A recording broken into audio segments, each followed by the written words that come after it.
The engines were being cleaned and polished for the day.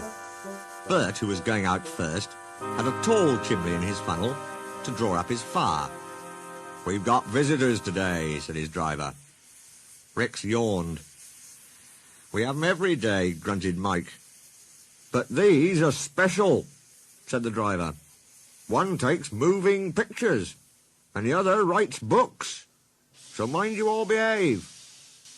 "I don't want to be a moving picture in a book," protested Bert. "I want to stay as I am." They all tried to explain, but Bert was still muddled when he went to take his train.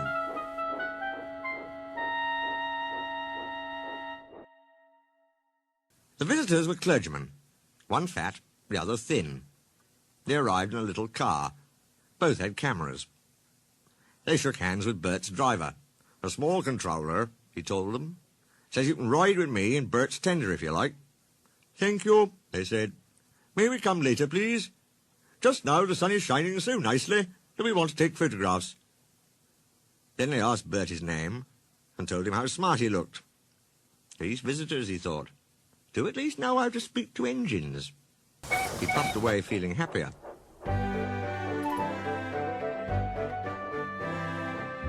Wherever the line came near the road, level crossings, bridges, stations, there the two clergymen were, squinting into their cameras.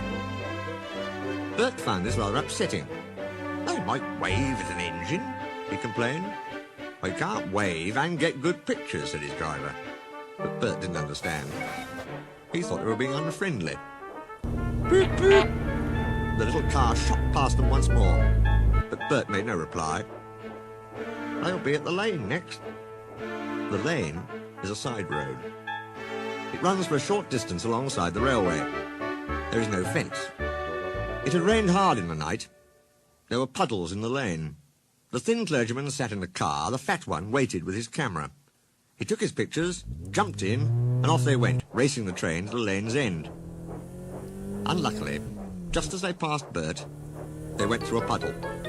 Sloosh! Muddy water splashed over Bert's boiler. "Ouch!" said Bert.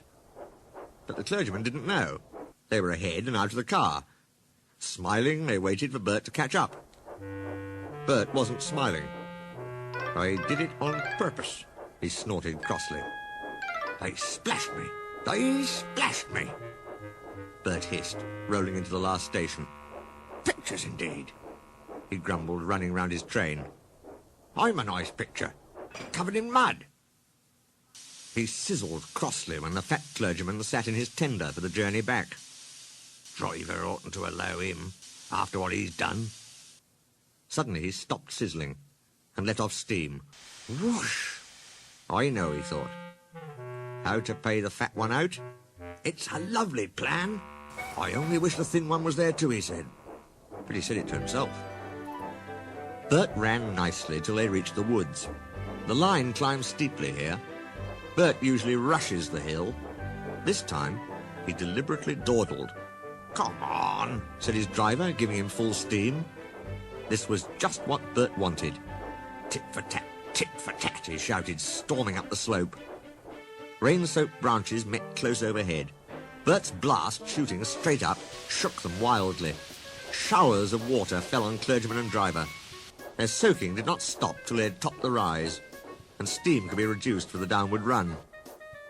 The small controller soon found out what had happened. He sent Bert back to the shed. "You are a very naughty engine," he said sternly. "I won't have rudeness to visitors." "They splashed me," faltered Bert. "I only... That's no excuse. I'm ashamed of you." Bert went sadly away. But he was happy again when Rex and Mike came in. "Those visitors are nice," he told them. "They came and said sorry, and I said sorry too. Then they cleaned me like driver does. They know lots about engines," he went on. "The thin one's writing about me in a book. He promised he'd write about you too. Think of that."